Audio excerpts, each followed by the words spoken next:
Alright guys, so welcome to the recap of day 2 of the World Rapid Chess Championship, and I don't know what to say. A lot has happened in the tournament with Magnus Carlsen and the whole dress code incident, so I want to briefly touch on that before we start with my own games.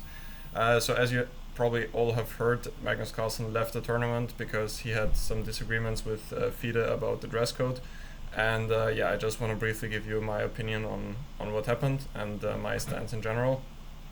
So first of all, I want to start off saying FIDE basically abided by the rules. They enforced the rules, which was actually somewhat surprising to me because these things happened already many times before in the World Rapid and Blitz, that there were always some issues with the dress code.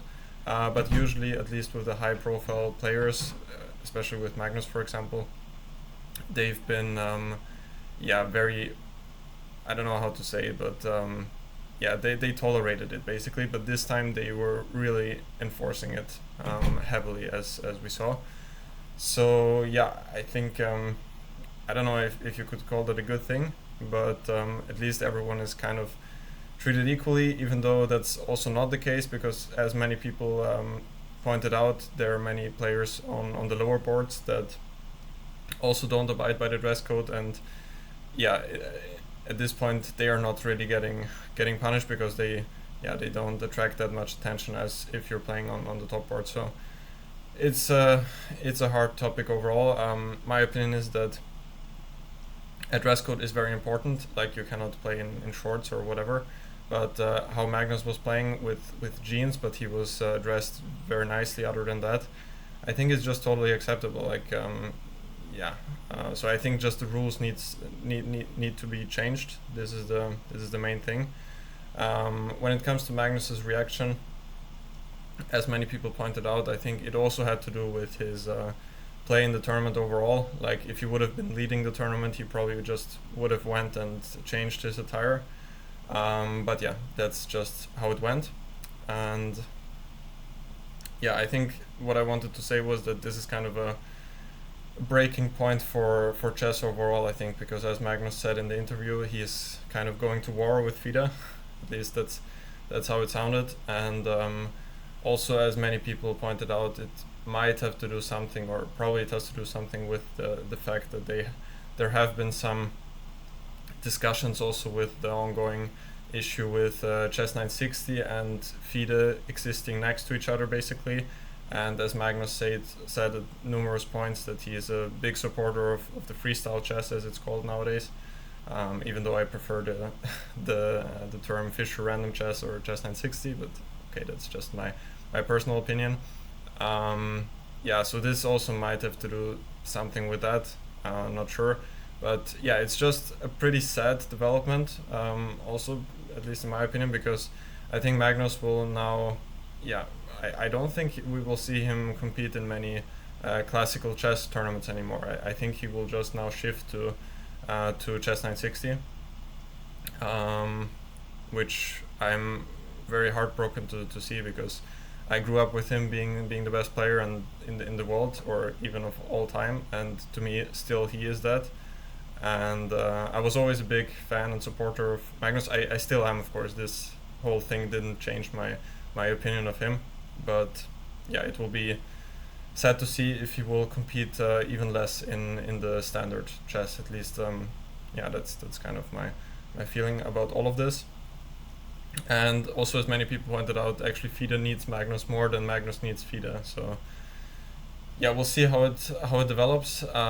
Very unfortunate to see this unfold in such an event, because everyone was, at least I was, looking forward to seeing Magnus compete in this event. He's always playing very interesting chess and very good chess. So it will be a totally different tournament without him competing. As it looks now, he will not play in the Blitz as well, which is also understandable after such a disagreement.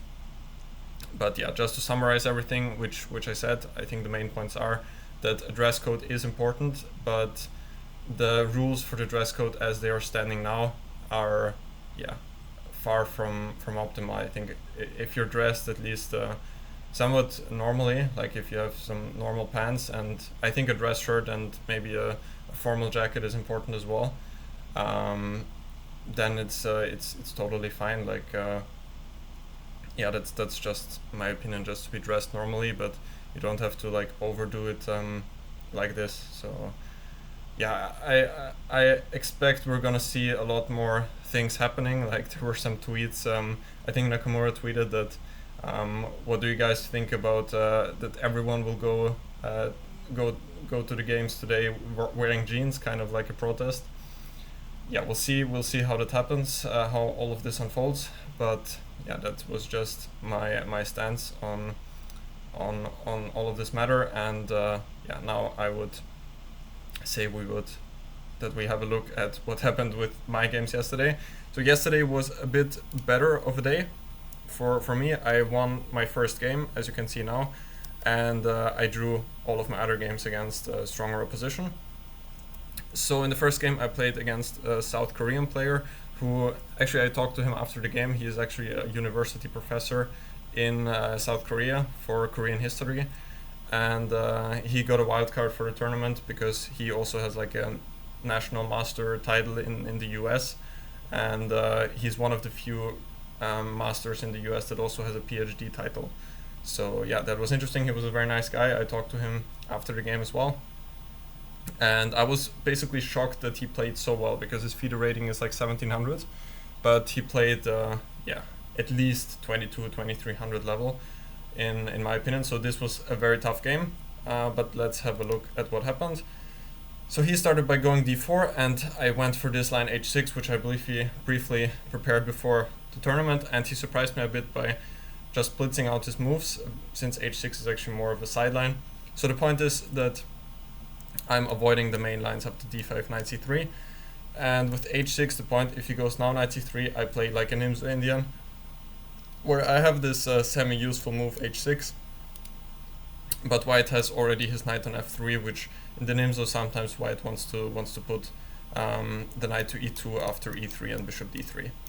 So this is kind of the main point, also kind of arguing that black wants to avoid some theory here. So he goes queen c2, which is one of the principled moves. Now we have like a Nimzo Indian queen c2 with extra move h6, which is in fact quite useful, and this position was actually reached in the candidates game between Abbasov and Gukesh also went for c5, and my opponent went for the move e3, which is probably not the most critical. I think the Gukesh game went something like this, dc5, knight e6, and yeah, let's see how much I remember here actually, because I did recall something like this. I think it was here, the move knight h7, which was played by Gukesh, and Gukesh won a very nice game against Abbasov here. But yeah, he went for e3, and I think here nothing much happened. This all seemed pretty logical, but here I went for a5, which is a bit too slow. I should have taken here, and then I think went for rook e8, and then to push for some e5 very early, because there is this trick that after knight e5 I have d4, but this was actually quite complicated and not easy to see. So I went a5, but still he can go b4, and yeah, now I was under some pressure. After a couple of moves though, he let me off the hook. This was the critical position here. I also totally missed bishop f4. This was kind of the issue, because if white is able to consolidate, he will just be much better, maybe even winning, because his pawns are way further advanced than mine are. But yeah, here he went knight d2, which was a relief. Queen b2 would have put a lot of pressure on me, just defending the pawn. And yeah, here I'm probably just much worse. And yeah, this happened, and now we reached somewhat of an equal position here. And f4, trying to get f5. And after a couple of moves here, we'd reached this endgame, which is just totally equal, but it was actually not so easy for me. Here I went rook b7, which is actually a big mistake. It would have allowed him to go c6 when, yeah, I was afraid of this. The point is, if I give a check and go here, he can still go c7, and if I take, there's rook a7, and I'm just losing the piece here. So yeah, rook b7 was a blunder, but fortunately he didn't see it, and now the game was around equal again. But at some point I managed to, yeah, this happened in the game. By the way, there was one nice trick here. What was it? I think it was because I was looking at some move here. Yeah, rook h3 was the point. I wanted to play this at first, but then I realized he can go f5, and if I take, there's bishop f8, and it seemed pretty unpleasant for me because the knight is hanging, and rook g7 is in the mix as well. So yeah, I went for this, and then at some point we reached this position here, this endgame, which is of course a draw, but yeah, I managed to put some pressure, and in the end he actually lost on time. So in this position he lost on time. I'm actually, yeah, quite confident that at least I would have had very good winning chances here, at least practically, even though of course it's still a dead draw. But with the knight here, yeah, it's at least practically speaking, it can become very, very unpleasant for him. So yeah, that was the first game. So now let's jump into the second game. So in the second game of yesterday's day, which was round 7 of the event, I played against the current European Championship champion Aleksandar Indjic, who I in fact also played in the European Champion, where I lost with the white pieces. But in this game I got my revenge. Let's just go briefly through that game, since not so much happened. I did have some chances though at some point. So he went for the Trumpovsky, and I went for this line, which I've checked at some point. e6, just not allowing this typical structure here where white will have the better pawn structure, which is of course also playable for black. But I went for e6, and here he went for this, giving up the bishop pair, but in return white has this nice center, and I went for the move c5, which I think from a practical point of view is a very nice line for black. He went for d5, which I wasn't familiar with. I only knew knight f3, when after this, something like bishop b4, knight c3, knight c6, black is very solid. He will just castle short, then some d6, and black is not in any danger here. So he went d5, and now we got some strange position here, queen e6. That was all pretty logical, but here I think he missed knight e5, and yeah, here probably he missed, I think he told me that he missed that there is knight d3 here, because obviously he would like to take on d5 with the piece. After ed5 I just have a very good Benoni here with the two bishops. Still, I thought the position is probably around equal, even though it looks more pleasant for me. Here I went for this king march to c7, because the king looks otherwise a bit strange. I don't know what else I could do. And here it's also defending the pawn on d6. And yeah, here I actually got a big chance. Here I went for rook e8, which is not the best. f5 would have given me already basically a decisive advantage, because now I'm threatening f4. Still, I'm not entirely sure what happens here, but I guess he has to move the knight, knight e2 maybe, and then I can maybe go bishop h6 and just then rook e8. So here, if I manage to consolidate everything, I will just be maybe just winning here. So this would have been a big chance. Instead I went for rook e8, exchanging some pieces, and still I had some advantage here, but I played it way too soft. I just exchanged this my nice bishop here, which yeah is not necessary at all. I guess I could try for something else. What was I thinking? Like maybe push some pawns on the queen side. Maybe c4 at some point.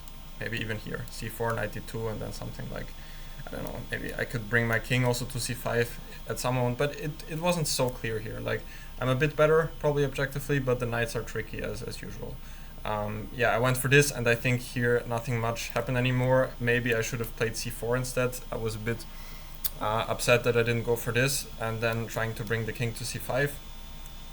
But instead I went for this, and here I did feel some pressure, because still the knight is better. By the way, here just to say, this was a nice trick. After h4 I'm threatening bishop g2. Let's say he goes this, I have this trick here when I would be winning. So we went for this, and here I exchanged these pawns, and still I had to be a bit careful here, at least practically speaking, just not to blunder anything. But the pawn on d5 is always a weakness, and I think I held the game pretty more or less easily here. He tried for a bit, pushed h5 at some point, but here I just got rid of this pawn, and then yeah, the game was just a draw. So nothing that much happened in this game. I did have some chances, but I was quite happy with the result, and yeah, I was never in any real danger, so I think this was a pretty good game. So let's jump into the next one. So in the next game I played against the very strong Rapid and Blitz player, and very strong player in general, Robby Kevlishvili from the Netherlands, who is around my age. And yeah, I talked to him also after the game, very nice guy in general. And in this game I went for d4. I was kind of getting a bit upset with how my games with knight f3, g3 are going. I didn't really get that much out of the opening in this tournament, so I wanted to switch things up. I went for d4, and here I went for this line with e3, which I checked some time ago. I had some small ideas. Of course, it's nothing much for white, but I think I'll also go for this today, because yeah, black does have to be a little bit careful. The idea is just I want to avoid the main lines and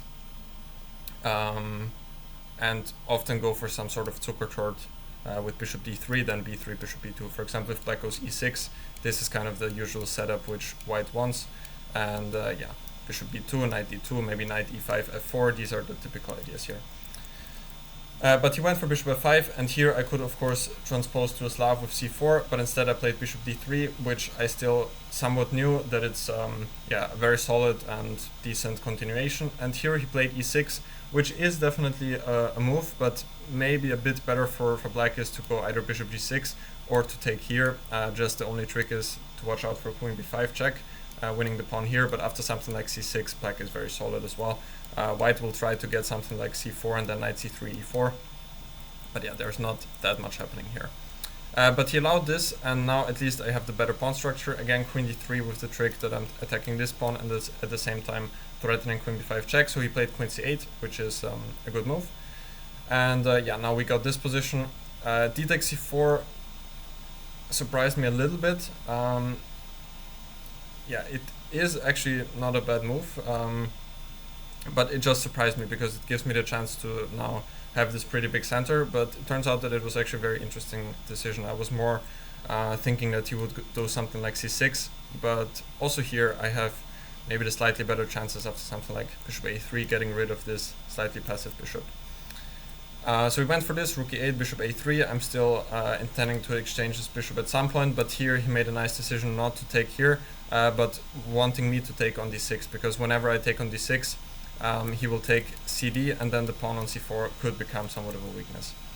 So yeah, this happened. I didn't want to take on d6 just yet, but now I had to because the bishop on a3 was attacked. And yeah, now a couple of moves later, here queen b3, intending to take on e4 when there is no double attack. Actually here I was worried that he might take here and then go f4. I thought this was an interesting alternative for him, because if I take here, he can take here and the queen is attacked and there is knight e2. I wasn't entirely sure what I would do here. I think queen b5 was maybe one idea which I had. And then if he takes here, the knight is also attacked. I thought queen b5 is still okay for me, even though he might be able to just step back with the queen. Okay, the worst I can get is to go something like knight f1 and then take and then take with the pawn, but here it seems like black has definitely achieved something. But instead he went rook c8, and now I got the structure when, yeah, now I have some slightly better chances because now the pawn d6 is also weak. This was all pretty logical, knight b3. And now he got the structure here. I was starting to become very happy because now the pawn on c4 is not a weakness anymore, and I have the open a file for my rook. Yeah, I'm not sure what else he could have done here. Maybe rook c6 was a bit slow, but yeah, still the game was pretty normal. And here, yeah, after rook c8, I had this nice trick with rook e5, which he told me that he missed, but unfortunately it's still okay for him after queen f8. Because now if I take on e4, he has d5, and if takes, I would already probably be, yeah, worse or even lost here, because black has the two outside passes, which are probably much faster than my two pawns. So yeah, I just went rook d5, and yeah, now the game was again pretty slow. I did feel like I have some advantage here, but the computer gives very big advantage with almost +1. I didn't feel like it's that much in the game, because it's also not easy for white to find a constructive plan. I went for this, tried to push d5. I didn't really see what else I can try for, because b4 is not happening anytime soon. So I went for this, d5, and at least now I forced him to change the structure, and still, at least now I have this protected passer, but still it wasn't easy to find anything. He went here. I also thought about keeping the queens, but still he just goes rook d7, and I didn't see what to create here actually with white pieces. So I went for this h4 and rook d7, apparently an inaccuracy, but I think it's still a draw. I was thinking king g7 is more logical, just to bring the king, when it's maybe an easier draw, but also here I didn't really see the way to go. g5 I think was a nice decision, hg5, and here I just forced the draw with b4. I could have also tried something like, I don't know, king g3 takes and go back with the rook, but I thought if he goes something like a5, he can never really lose as well. Maybe I can try to bring the rook here, but still, if he goes just f5, rook e7, and just waits, I don't see a way to break through here for me. So I went for b4, and here just all of the pieces exchanged, and here we settled for a draw. So overall, also kind of a high quality game, I think, from both sides. I did have some small chances, but nothing substantial, I would say. So let's jump to the next game. All right, so this was the last game of day 2 of the Rapid, where I played against Mikhail Kobalia, who was, in fact, fun fact, he was a second of Kasparov in some of his World Championship matches back in the 90s, I think. So yeah, very experienced grandmaster from Russia. And in this game, he's a full e4 player, and I just went for my Berlin here, and he went for d3. And I wasn't entirely sure which system to choose. I actually didn't decide before the tournament if I want to go bishop c5 or d6, but I have checked d6 recently, so I just went for this. And after short castle, again, I was thinking, but I went for this very straightforward approach with a6. So here I'm forcing white to take, and now I do have the bishop here, but I have the worst pawn structure, and yeah, white also won a lot of time here. And after rook e1, again, there are many possible moves for black. I ended up going a5 because I did have some ideas here with black. There is, I think, c5 is the main move, and after c3, bishop g4. This is one of the big lines which I actually prepared in the European Championship, but I didn't really remember that, and I knew that a5 is also somewhat possible. I remember that Daniel Darda played it a couple of times, and yeah, I just decided I wanted to go for this, which was maybe not such a smart decision because I ended up spending a lot of time since I wasn't that familiar with the position. So the point of a5 is that after d4, which is the typical response, I just go knight d7, and whenever white takes on e5, I just take with the pawn. And even though I have these doubled pawns, I also have the bishop here, and if I get some moves to consolidate and maybe bring the knight to e6, black is usually not in any danger at all. It could even go wrong for white at some moment. He went for knight d2, and now bishop e7, and in accuracy I should have gone for f6 instead, just consolidating the center. And if he goes knight c4 now, I have knight b6. I also thought about f6, but I didn't like knight h4 with the idea of queen h5. But what I missed is that I can simply go g6 when, yeah, the knight on h4 is also not doing that much. So I went bishop e7. Now he took. I thought knight c4 is a better try. When now after f6, I was worried about bishop d2, a4, knight a5. So I was calculating this position. When I thought I have to go for rook a6 as well, but I wasn't entirely sure what's happening here. I thought c4 could be very dangerous for me, at least strategically speaking. So I didn't really see what to do here. But he took on e5, I took back, knight c4, f6, bishop d2, a4. This was all pretty logical, knight a5, and still I went rook a6, just defending the pawn here. Queen e2, knight c5, and now bishop b4. I was more worried about rook d1 when I thought I could go bishop a6 here. The point is, if he has this discovery, bishop h6, I can just go queen a8, bishop g7, and now rook g8 when the bishop and the knight on a5 are hanging. So this was my calculation, even though it does look a bit shaky for black. I'm still not sure. I haven't checked it with the computer if this does work for me. But he went bishop b4, and now I found knight e6, and after rook d1 I went for knight d4, which is a fine move, but instead I could have also went for bishop d6, just keeping the pressure. At some moment I could go c5, and if he takes now, I have this nice, at least I improved my pawn structure, and it seems like the pawn on d6 can be defended. Maybe I can just go c5 here when also knight d4 will be in the mix. But I went knight d4, seeing that this position is probably fine for me, c5, and now my rook also enters the defense with rook e6, and yeah, my bishop is a very strong piece here. We went queen h5 check, g6, queen h6, avoiding me from castling, which was a bit unpleasant, rook e6, f3, and here I didn't manage to see the right plan. After bishop a6, b3, I went for king f7, which doesn't do that much. I should have gone for f5, which I also thought about in the game, but somehow it seemed like it's just opening up this e-file, but it turns out that white doesn't really have anything here. I can just go queen f7 and then maybe even short castle, and the open g-file could even favor me at some point, so the f5 would have been a very strong move here. I went king f7, and now after knight b2 I felt some pressure already. f5 again is the only move to hold the balance. Instead I went a3, because again if I take, he can either open the a file, or also c takes b3 could be dangerous when the pawn on c5 is a big target. So I went a3, knight d3, rook c6, rook c1, and yeah, here queen f8, kicking out the queen. Again, I was very low on time here already, so here it wasn't looking good at all, but here he made a shocking decision by taking with the queen. I thought that c takes d3 is much more logical, opening up the c file for the rook on c1. And here, even though I'm a pawn up, my king is still pretty weak, and those two pawns are just insanely weak. He can double up on both of them, like rook e1, and then either rook c4, rook c1, or rook e4, rook e1. It's, at least practically speaking, I think this is just lost. But he went for queen d3, which allowed me to get back into the game, but a couple of moves later I again bungled it here, again running low on seconds. I went queen c6. Rook c6 would have been the best move, which to me didn't even appear because the rook just came from c6. But the point is now I have rook c3 also as counterplay, so this pawn on c5 not being there doesn't really bother me at all, and yeah, here I would have enough play for equality. After queen c6, now we reached a lost endgame. I still thought I have some chances here, but he played accurately, at least at first. Rook d1, g5. If d3, he can just take, and here I realized that it's just a lost endgame, because the best I can get is something like this, when he's just 2 pawns up and will just bring the king and win the game.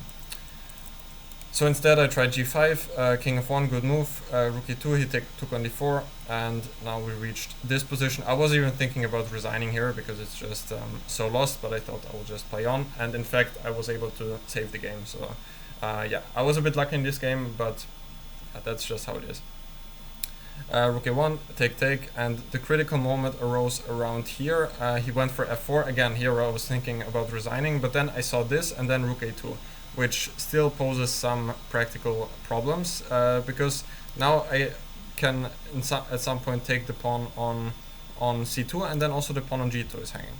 So I went c4, which is still good, rook g3, rook a3, rook g3, but now he played too slowly. Rook b6 is already a big blunder, and now objectively it's already a draw. He should have immediately pushed b4, and after something like this just bring the king when those two pawns are just much faster. Instead he went rook b6, and now it's already a draw, but again I blundered here with king d7.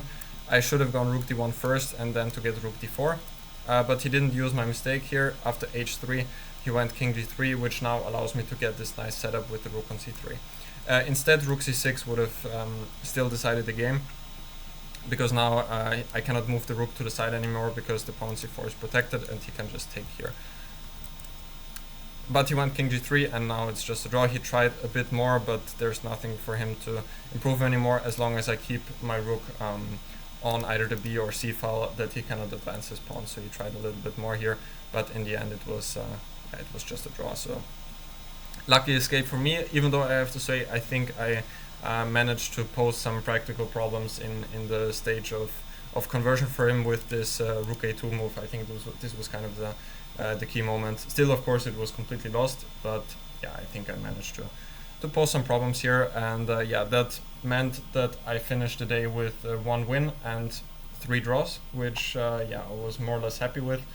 So today, which where I'm recording this, is the last day of the Rapid.